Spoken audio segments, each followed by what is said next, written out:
We are now live on YouTube. Excellent. This technology. Oh, I'm an old grandfather. I'm not supposed to be dealing with this stuff. So here we are live on YouTube. Mathieu, thank you for doing this. We're going to start recording the audio podcast here in a moment. Thank you for having me, Blaine. It's been way too freaking long. We Seriously. should have had you on much sooner. I think the last time we had a online chat was when we were on non réclamé au balotage before we Habs. So it's been a while. On va faire en anglais cette fois-ci. En franglais, no worries. I'm there for you. Okay. Here we go. Start recording here.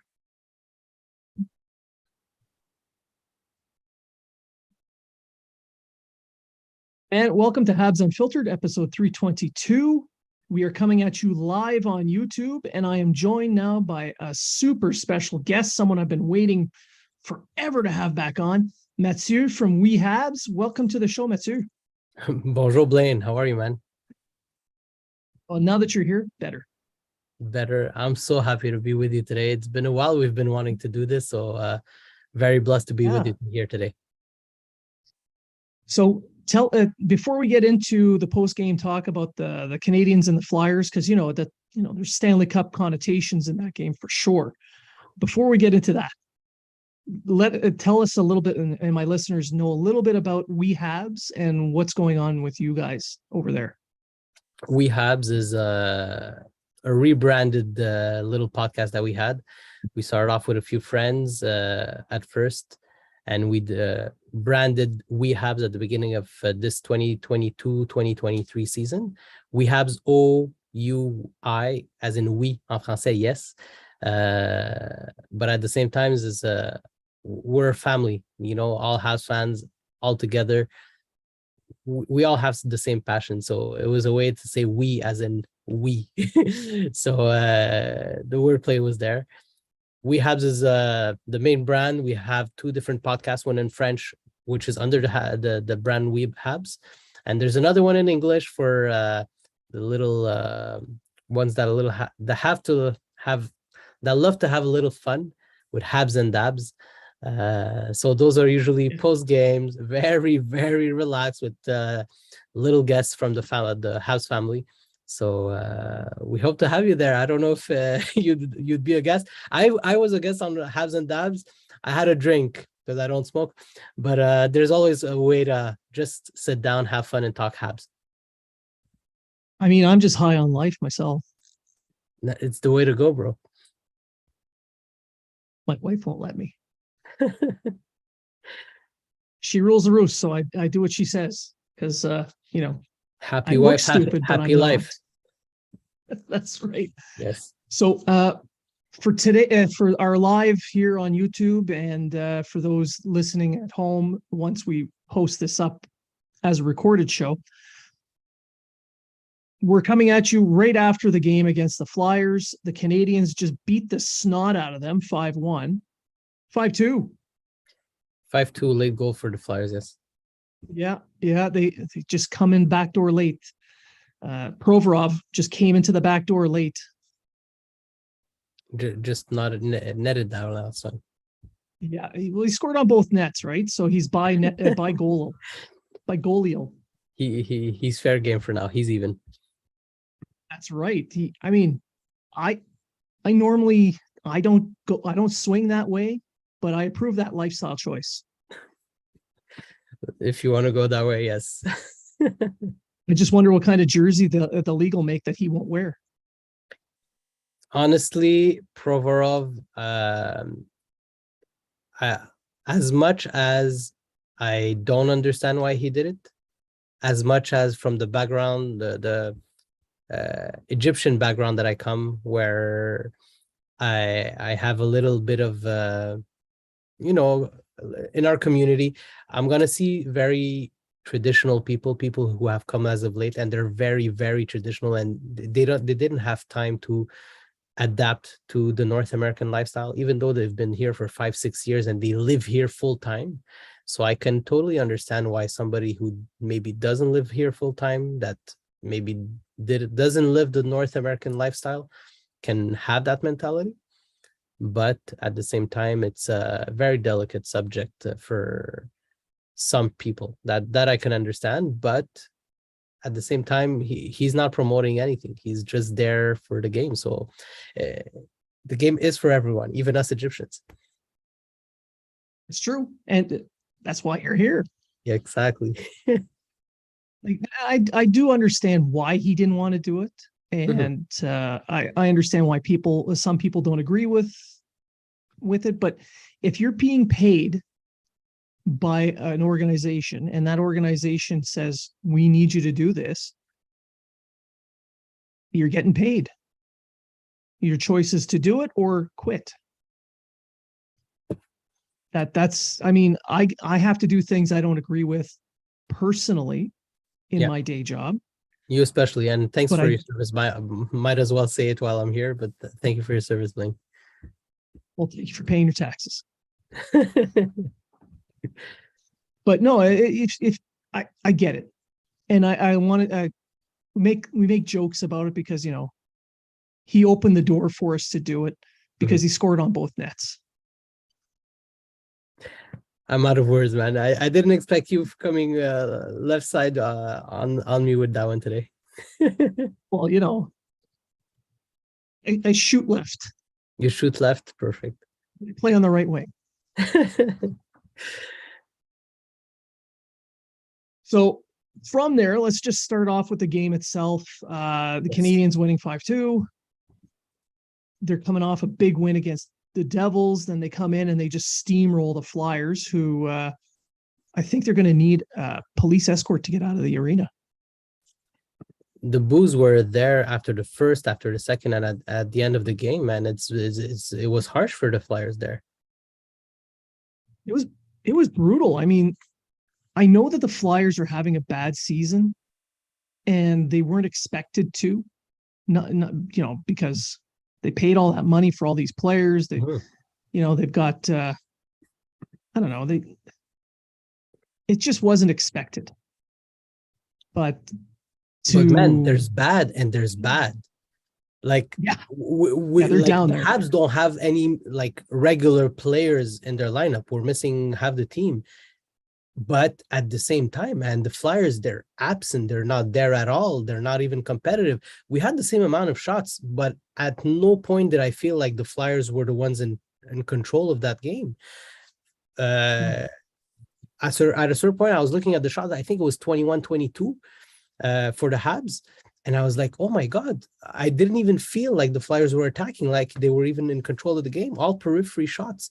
So for me, seeing the lineup that they have, I was very, very, I didn't know if I had to be disappointed with what the Flyers were offering us, or if I was more ecstatic that, wow, this young team, what Martin Saint-Louis, and I'll add Stéphane Robida today, because what he's doing with defensive core is impressive.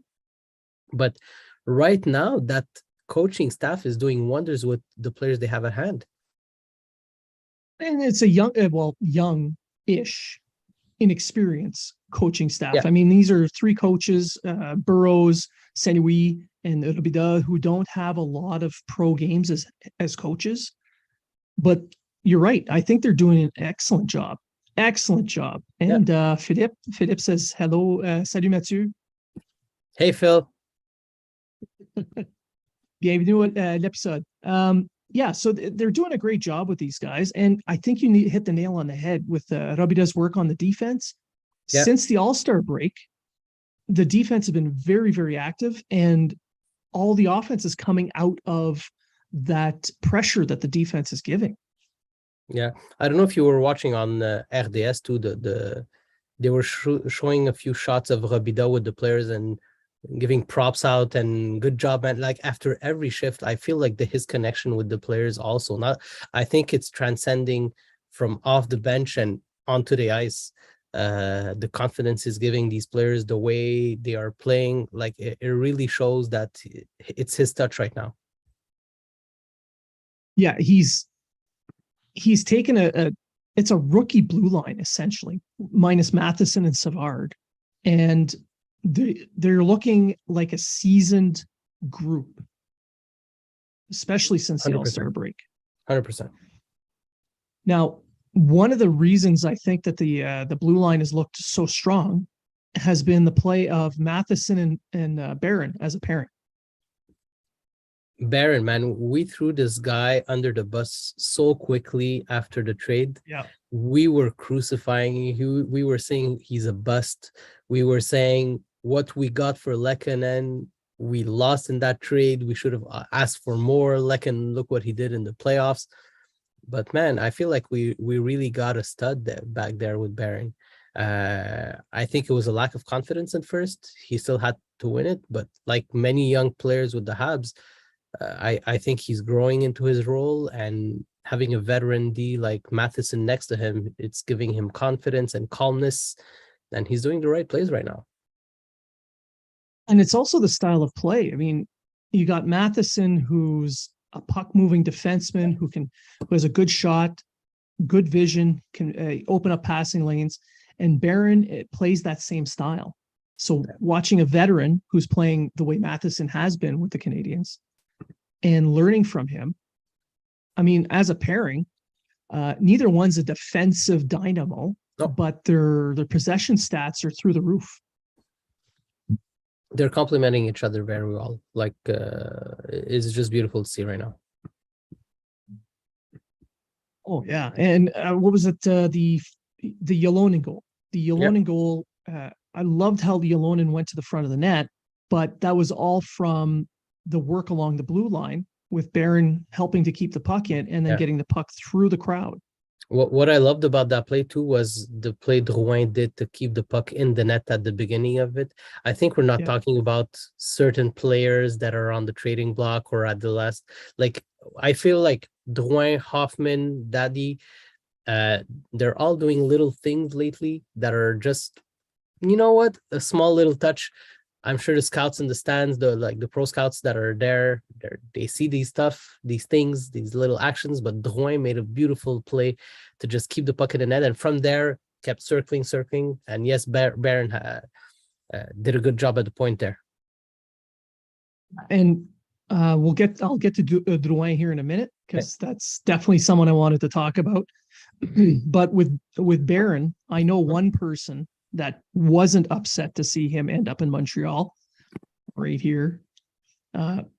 Knowing Barron from his time here in Halifax, from all the hockey schools that we do, and seeing him now move up to the Canadiens, it's something that everybody here in this area knew that Barron was going to end up in the NHL and is going to turn into a really good hockey player. Now, the Canadiens, I think, are, while losing Lehkonen hurt, because, I mean, everybody loves Lehkonen, but, I mean, with the way the team was going, you didn't really need a Lehkonen who's, you know, a third line kind of guy. So they got a first round pick essentially out of Barron plus a second. I think Hughes did a good job getting value there. Colorado got an excellent player who clearly made an impact, and he probably will again. Yeah. So I think both sides win. I can't see how anybody would be upset by that deal. McKinnon said it after the cup. He had no clue who, like, he at the moment they won the cup, he's like, I don't care who we traded for that boy Lehkonen, because man, he's a good player. So for sure they already forgot about who they traded, because that cup is so sweet for them. I'm sure there's not even an ounce of bitterness in losing a player like Barron after the cup they won. However, we were far from being in a cup portrait at that time. So getting a piece like Barron is beautiful. And with the very few right-handed defensemen in the system, he's essential to the Canadiens' future on the blue line. Stéphane Leroux, who was covering the Q here in Quebec, at a certain point, he has said that the best prospect that he thinks the Habs has at the blue line is Justin Barron, even though he's playing with the Laval team. He said that the one who has the best qualities, the highest ceiling is Baron, but he has to find his confidence and grow into the player that he can become. So, and that was a time where Gouli was playing, where Mayu, he was also doing good in the Ontario Hockey League. He was saying this while Jacky was booming here. So it was interesting to say that, yes, we had good things happening with the Habs, but he had a night elsewhere. So for him, Justin Barron remains one of maybe the best prospects we have. So, and when Stéphane Leroux says something, he knows his players, he knows junior talent. So I would take that with a big smile instead of a grain of salt. Yeah, no, I definitely agree. Stefan, he does know the players, especially out of the queue. Now, Philippe asks, Yeah. so what do you think the Habs will do at the trade deadline with all these injuries? Anything of significance or no chance for anything good? So I'm gonna give that question to you. My expectation for this trade deadline are very low. I you know how he said he put our expectations high when he said, I'm looking for that third first round pick. I doubt we're gonna get it at the trade deadline, maybe at the before the draft, but not today. The Habs have a lot of BC players. They don't have top end talent. Like even on the trade bait list of TSN, the best Habs player on that list is Sean Monahan, and he's ranked like 25th on the list. He's so far down. Habs do not have the assets to go get a first round pick, according to me, unless there's something in the medical status of a player that we don't know, that hasn't started playing yet, but he's healthy and they're just keeping on the sidelines because they don't want to risk it. And teams will have that information. So if you know, I'll go off the charts here. If you know that Monahan, he's very, very close to recovery, maybe Monahan, and I'll give you another prospect for him. Maybe you'll get your first, but I'm not expecting that. I'm expecting us to help teams accumulate more draft picks, play with cap dumps on our side. Even though we would be the ones who would love to have some cap relief with some players, but I think we're gonna be the ones accumulating prospects, accumulating more cap. So I'm not expecting much, honestly, from the Habs. And the lower the expectations, the more hyped I'll be if we do move somebody. Now, keeping with lowered expectations and the trade deadline, we're going to switch over to the player that we mentioned earlier, and that's Jonathan Drouin. Now, it's not fair for people to continually bash this kid. He's actually playing some of his best hockey in years. It's just because he hasn't scored a goal, even though he's racking up points. Yeah, he's got 11 points, I think, since the beginning of 2023. Great passer, always, like even today, like there's a 5-point game. He's made key plays, but he didn't rack any points, if I'm not mistaken. He got one assist. He got one assist. So we'll make that 12 points for the season, for the 2023 games. So yes, he's racking those small points, maybe secondary assists and stuff, but he's creating stuff. He's opening the play for other players. He's doing the right things, man. He's involved in the play. I've rarely seen Drouin involved in the play the way maybe he is. Or last time I've seen that was before his injury to Ovechkin. So it's been a while since Drouin has played good hockey like that. He's playing with confidence. It's still going to be tough, man. Who will want a player like that, knowing I'll take, for example, you're at your Stanley Cup playoffs, you need a player to throw on the ice, you got an injury. Is Drouin really the guy you want to have on your team, that he's the addition to the depth that you really want on that team?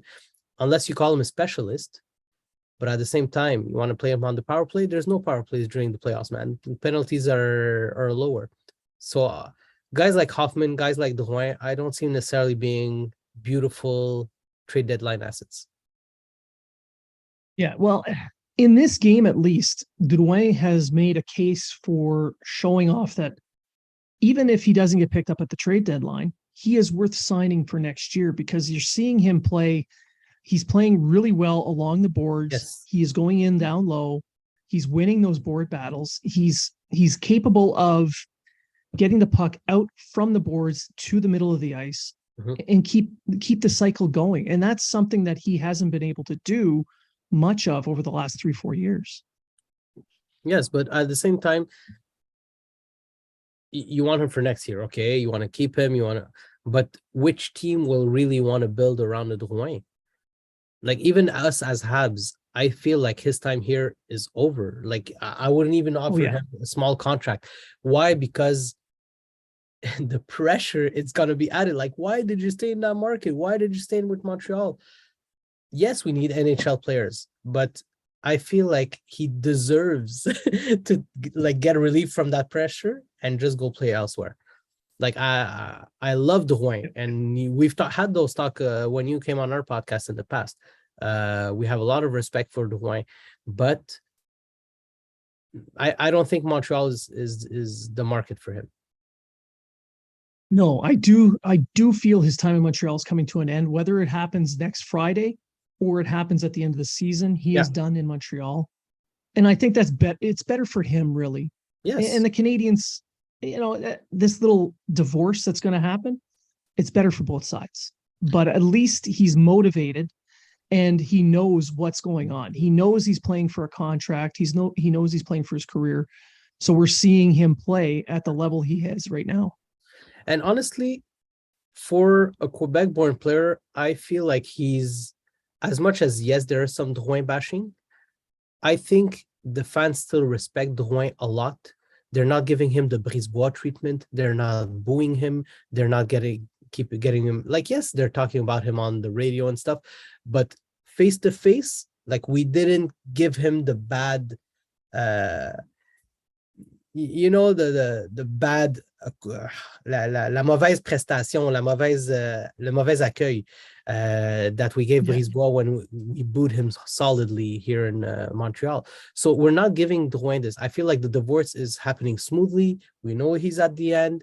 We're letting him finish his time here, but there's no there's no tough feelings with him.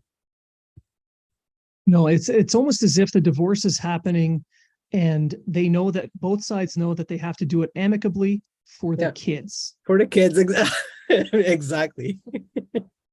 And there's so many on this roster that just need to see some positive outlooks, even if it's someone coming to the end.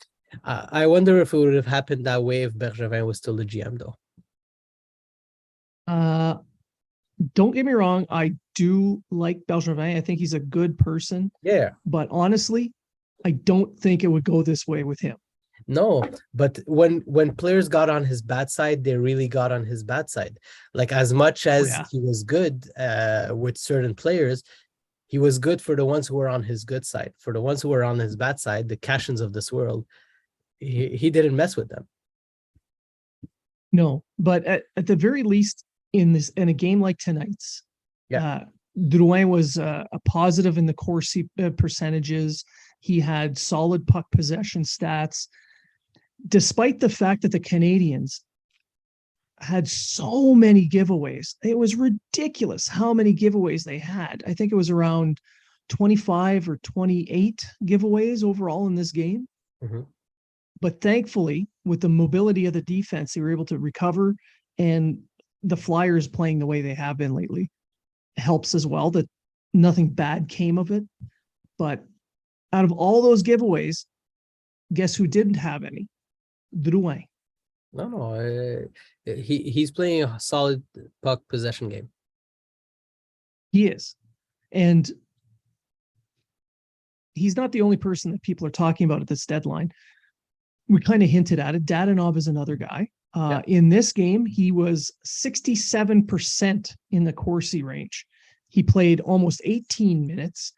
He actually looked phenomenal in this game. Yeah, man. Involved, forechecking. I've seen him pressure down low in the zone like more than ever. No, he had a good game too. Yep. Now he's just not producing for whatever reason. Makes no sense. There are things that are happening with this team that unexplainable, and good players, even Anderson, man. Honestly, he scored he Yeah. scored there in the third, I think. But other than that, man, I Yeah. thought, man, this guy, he's not getting his goal. He's playing good hockey. So no, I'm happy he scored tonight. Yeah, Anderson definitely earned that. He earned about 30 more goals than that, It's to be crazy, to be man. honest. Oh my God, it's unreal. Yeah. But Even on that but Suzuki goal that Dadonov, Provorov put in, oh man, yeah, I really thought it yeah. was Anderson finally, and no, man. But I'm happy that it happened at the end. Well, I think that goal happens because of what Anderson did leading up to the pass across. Yeah. He opened up that space for Suzuki on that half wall Yeah, down Provorov was low. covering that pass, and by covering it, that's where he Oh deflected the yeah, puck in the net. Provorov had no choice but to get a stick in there because Anderson was just so active coming back around from the back of the Yeah, net to the front. exactly. So he had no time to recover on that, just based on the speed. So It was going in no I matter what. like Even if seeing that. Provorov doesn't touch it, Yeah. Anderson, he was burying that one. Oh yeah, guaranteed. The way he's been playing lately, absolutely. Yeah. And that puts him on track for what, 25 goals this year? I'm not Anderson? a fan of tracking, but yeah, it's about he had 17th, I think today. Yeah, that was yeah. So he'd be around 25 on 25 pace for. Yeah. And Suzuki, that was his 19th goal. So he's on pace for a career year in goals and points again. Yeah. Not bad. Too bad there's not a lot of other But it's fun. It's fun to positives see out of him. this season. Yeah, but it's fun to see him at that level, even though he Yeah. lost his main winger in Cole Caulfield. He had that dip since December, like since the Monahan injury, he's got that dip, but he's back on track lately. Which I love to see because he's 23. He's the captain. It's his first year as captain. There's a lot going on when you're given the C, especially in Montreal. So to take on that role and to provide the level of play that he has with that new contract, no one can complain about what this kid has done. Everybody was saying that he's gonna crumble on that under that contract, and then when he got the C, oh my God, it's added pressure, and oh my God, he's learning French, and he's doing all the right things, and he's a little he's got his work hat on, and it's business. And honestly, I knew he was all business when this summer he stayed in Montreal before he was named captain. Right after he got that contract, he and his girlfriend, they stayed in Montreal and they're building a life here, and I think that's why they're learning French. They're serious about I think he's serious about being the captain here in Montreal. And it shows. It shows. Like you mentioned, he's injecting himself into the local community. He's learning the customs. He's learning the traditions, the culture. Yeah, the right things. And he's not going back to Ontario. He's staying in Quebec. So that's a plus in my opinion. Yeah, oui, 100%. But he might go back just for but back to the game. Well, it is free. Exactly.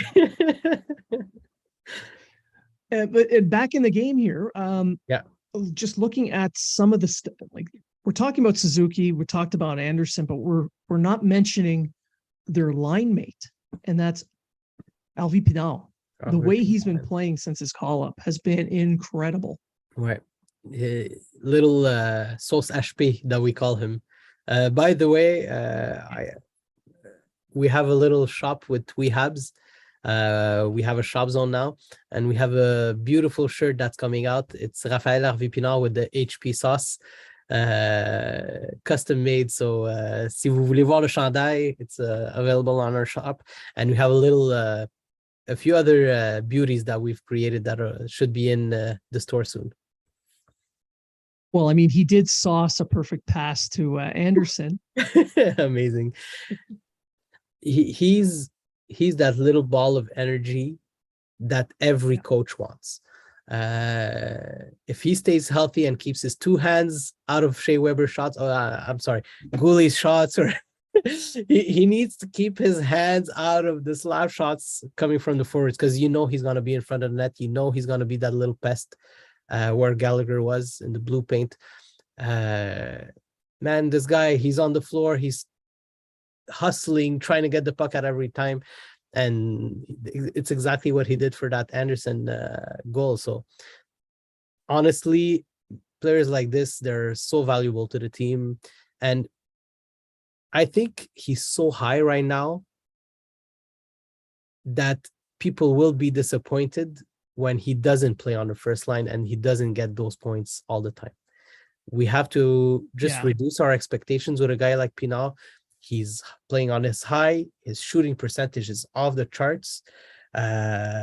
He won't be like that his whole career.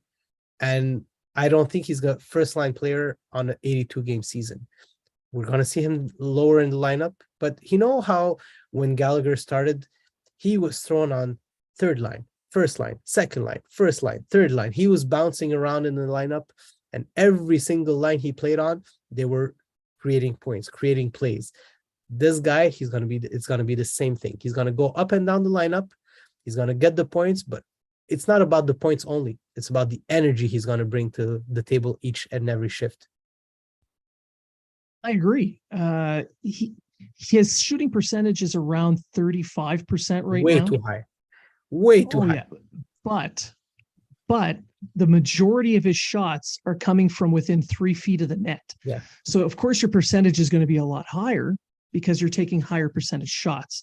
But I do think you're right that right now he's got 13 or 14 points on the season. I think that was his, he's got 7 goals. Yeah.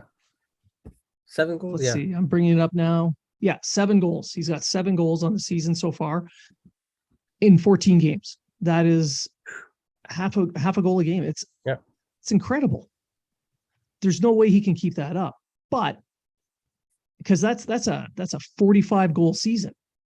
But if he gets something closer to 20 playing on a third line, if he can hold on to an NHL job, he's a 7th round pick. And that's an amazing job of development there. Amazing. And they were patient with him. And every time people said, oh man, you won't be able to make it, or you won't be like, nah, watch me. Hold my beer, man, and look, hold my HP bottle of sauce, and he just goes, man, and just makes magic happen. But I love players like that. Small players with heart. Starts in my heart. It started with guys like Bouillon, Bégin, even Mathieu Darche, man. The way he used to play.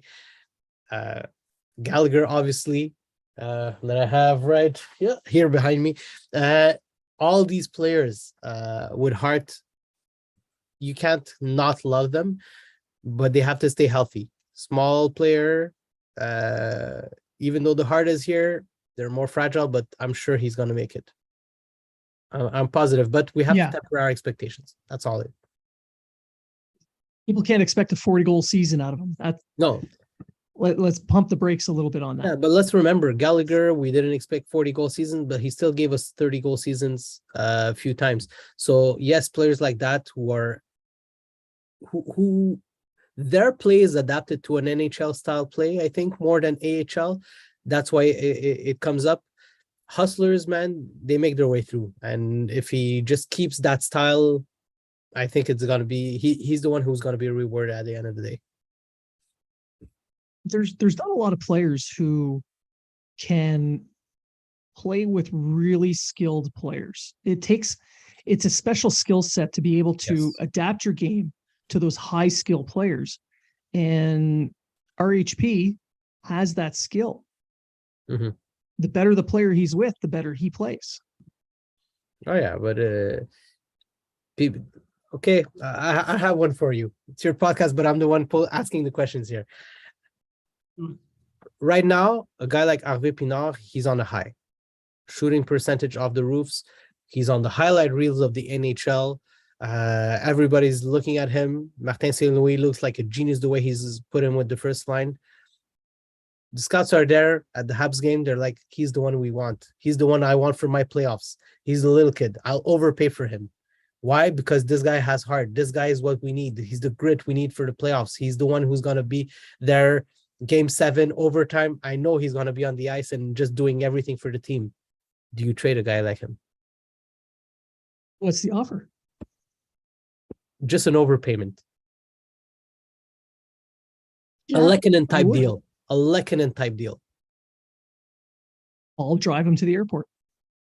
You'll drive into it. Okay. The thing is, I'm afraid that we trade Raphaël Harvey-Pinard for another Raphaël Harvey-Pinard in the making. Okay. That's the only thing. Yeah. For once, we have a young player that these are the type of players you want to go get on those trades. Higher, like closer to the NHL, because draft picks, man, it's going to take a time before they get there. Unless it's a very high first round draft pick, maybe a second. I don't know. But is it really worth it? This guy, we took time to develop him. We helped him grow. He's closer to the NHL now that he's ever been. You know how he plays. He know how the coaches. You know there's a fit there. He knows how to play with good players. Why would you trade him? We have to be careful. Like I'm hearing names left and right of, oh, let's trade him, and he has trade high, buy low. Yes, okay, I get it. But these are the type of players that you developed, and that if you want to trade, you want to go get a player like him. So might as well keep him. I wouldn't necessarily trade unless really there's top 10 pick in the play. Yes, but not other than that. I don't think that teams with the top 10 pick in the play are the ones doing the trades anyways.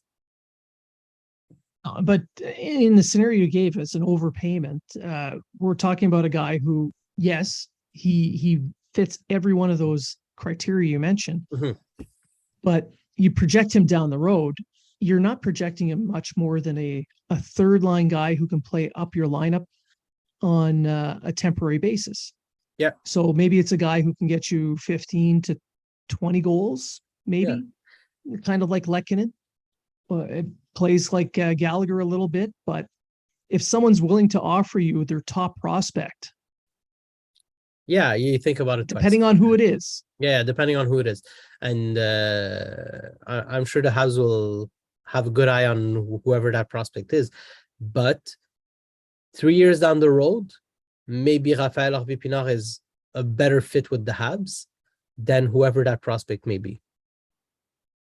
It's possible. So Absolutely I possible. always think 3 years down the road. Is that player still in my lineup? If he is, you keep. If he's not, then don't hesitate to trade. Yeah, if unless it's a true upgrade, there's no point. Yeah, in unless moving it's a these true, guys. 100%. Now, if it's a true upgrade, go for it. And in some cases, a true upgrade is a 7th round conditional pick. Yeah, Bobrov has some work to do there. Now, we're talking about Harvey-Pinard and his work ethic. And what we saw in tonight's game was Tierney, in his first game with the Canadiens, comes in, scores a beautiful goal. But that goal was from the hard work of Pezzetta going in deep, winning a puck battle. It's that fourth line was outmatched skill-wise, but they outworked everybody. Oh, 100%. And Pezzetta, he's been impressive, man. At a certain point, everybody was like, oh, Pezzetta, man. Other players came, took his spot in the lineup. He continued working hard. I feel like he's playing good hockey as of late. Good for him.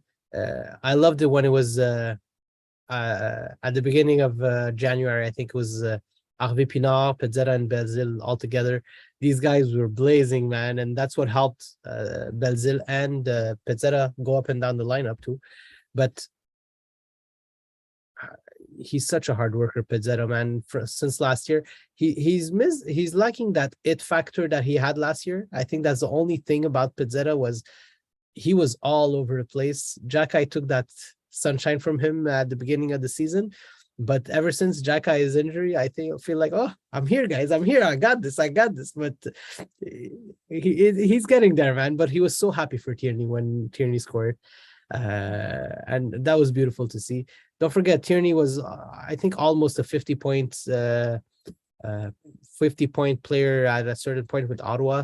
He knows how to score. He's scored a few goals in the NHL. He hasn't maybe done it as of late, but no, it's good for him. It's good for his confidence, and I'm sure he's happy to play with the Habs right now. I think the picking up Tierney the way they did on waivers, he's on a league minimum deal. It ends at the end of the season. There's no risk, and he shows up and he fills a role. They needed a center. They may be without a center. We don't know what the hell's going on with Doc right now. We don't know Monahan. Holy crap. Nobody knows what the hell's going on with him. It's a bit of a gong show there. Yeah. So bringing him in, I think, helps solidify the center position and takes some minutes away from Suzuki, thank God. Because Suzuki was playing 25, 26 minutes a night. He just can't keep that up.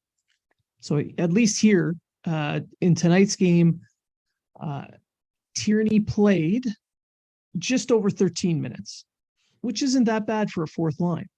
Yeah. And now that line, as I said, they outworked people. I mean, Bedzid had the fight. He had no choice, but he held his own there. He held his own. He did. He kept, stay on. Kept struggling. No, he did it.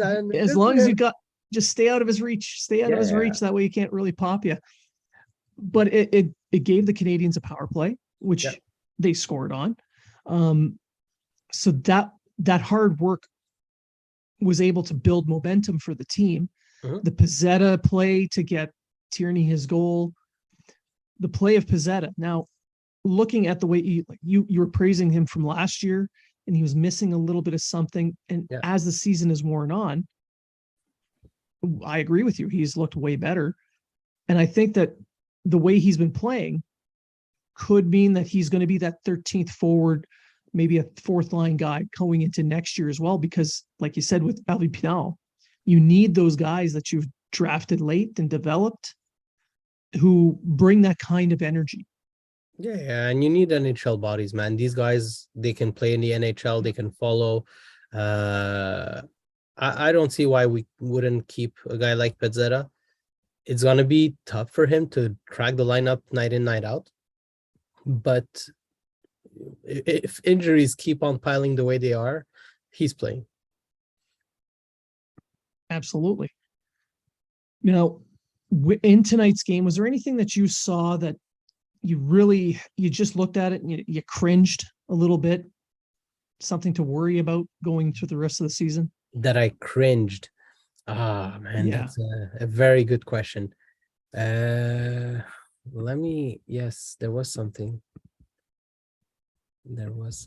Where did I write it down? There was something. Where's my... I think that's here. Where was it? For me, it was the giveaways. Yes, the giveaway, but that's every night. I think I stopped looking at them. That's my point. Yeah, I think I don't. Yes, they're there, but I think I cringe more at the Flyers when I think about it. We control play a lot. Like when your possession is higher than the other team, you give it away, but they give it back so easily that I felt like we did. I really like Kovacevic. He hustled on a few plays when I lost it. Oh, I'm back and I take it. Yes, there was a lot of giveaways, but they were there. The lack of physicality by the team. Yes, there was that fight, but there's something about the lack of physicality about the Habs that sometimes it bothers me. I don't know if it's near the boards or just in general, the feeling I have, we have so many players that they coast their way through the games. Even though when we have possession, okay, they're flashy, they're good, like the Drouin, Dadonov, Hoffman, all these guys. Dadonov today, no, he hustled, but that hustle that Dadonov brings, sometimes I feel it's not there. Sometimes I feel like, man, guys, more physical, finish your check, go get it, go, like, you're right there, man, just go get the puck. It happened with Hoffman a few times. But even Drouin, man, when he doesn't have the puck, he doesn't do that extra. He's done it lately, but sometimes it just bothers me, but it's gonna come. It's gonna come. They don't have the same backup physically on the team, but that made me honestly, Philadelphia made me cringe so much. Like, I was looking at how bad they were today, that I can't say today something that made me cringe specifically on the Habs. What really stands out, though, as you mentioned, the Flyers, is with them, they don't have a direction. They don't know where they're going. They don't have a youth movement on the go already. They're starting from scratch. Whereas the Canadians, you can see they're already into that rebuild path. They have a ton of young guys coming up. We're watching some of them already. So there's a little bit of hope there. And I think that's why the Flyers fans that were there were booing so hard and so consistently, is not just because they felt that their team was being outplayed, which they were, but there's no direction to the team. They messed up their rebuild in whatever way they were doing it. When they went to get D'Angelo, Ristolainen, JVR, like, I love Delaurier. He fits their profile, but he's not the rebuild type of player. Like, I feel like they didn't really go get the right types of players for the rebuild that they were doing. And like, I feel like they built their team on talent that was there 5 years ago, not on actual like today talent. So, like, those were players that I used to take in my hockey pools way back, man. I don't even remember when Risto was the main guy, first round pick of everybody, man. Like, it was old, washed up players. So I didn't feel like they did their proper rebuild, and now they're stuck. They try to bring players, bring a guy like Tortorella to, he's gonna hold them tight and make sure they all follow in line. But no, man, it's not working with them. Well, yeah, and they make that trade for Cam Atkinson. They trade for for Ellis. I mean, all these guys are hurt, or they're underperforming, or it's just, I don't know what Torts is doing, but he's driving some of them insane. Oh, for sure.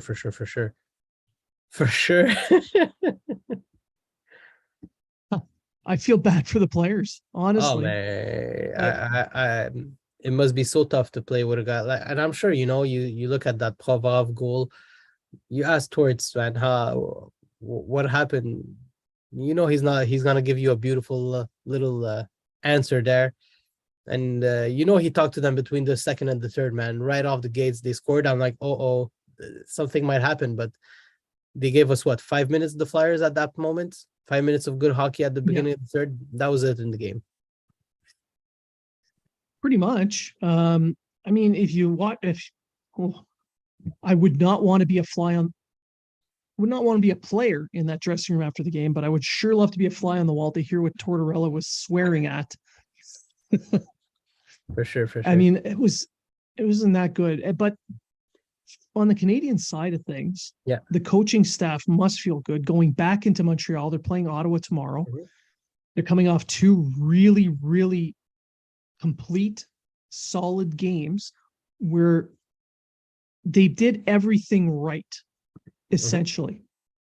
The teams played their systems correctly. They were first on pucks. They battled for those second chances. They cycled well. They got a lot of shots on net. They played in the center quite a bit. It's all things that, since the All-Star break, that the Canadians have been doing that we didn't really see a lot of prior to.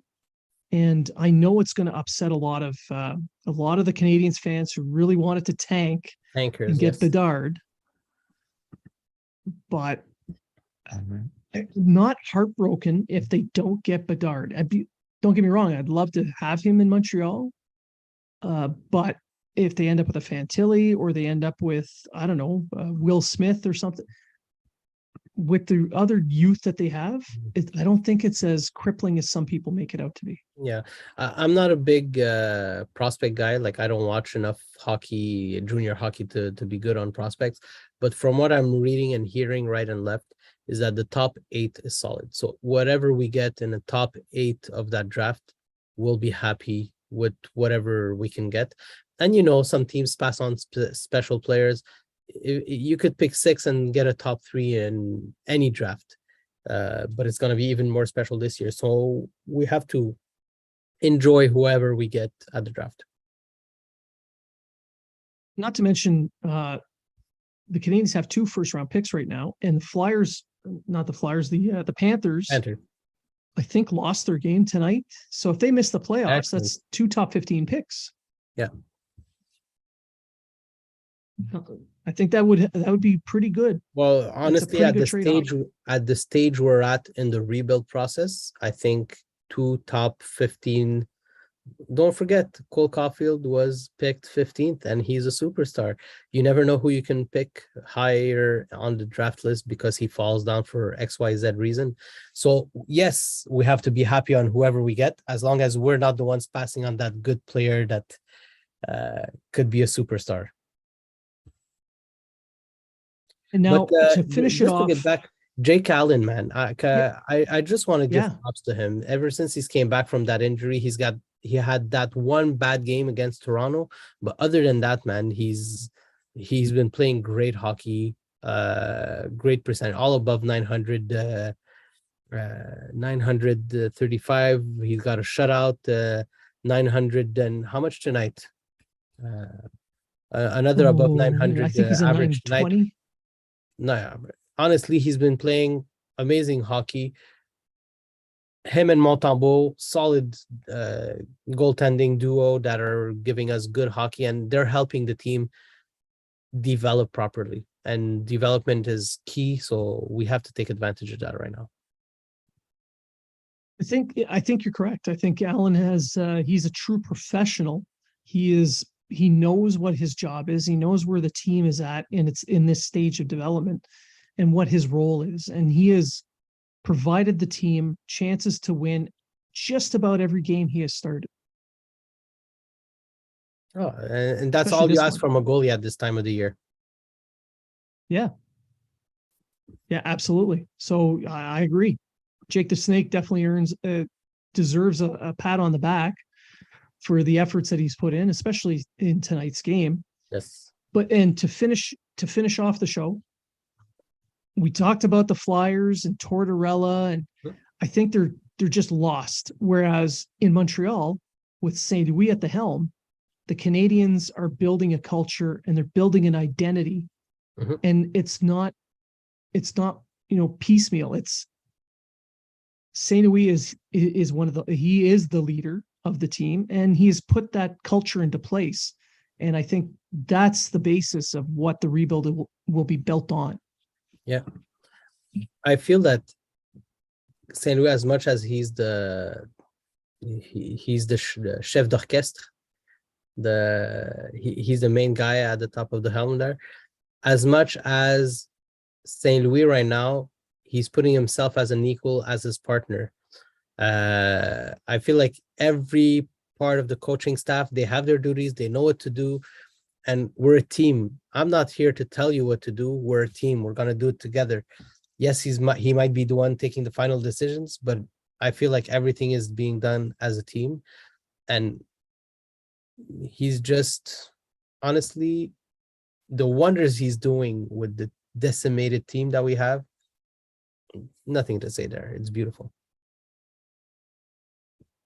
So that pretty much covers everything that I had for notes. I mean, we put more effort into this game than the Flyers did. So on this show.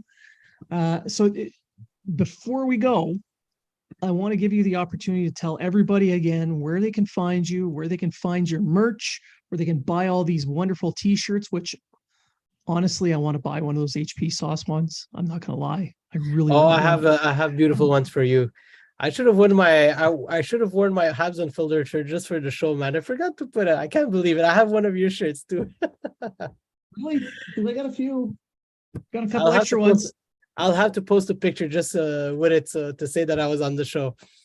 Uh, sorry, man. So, but I just tell realized everybody where now they that can I should find have you. worn it.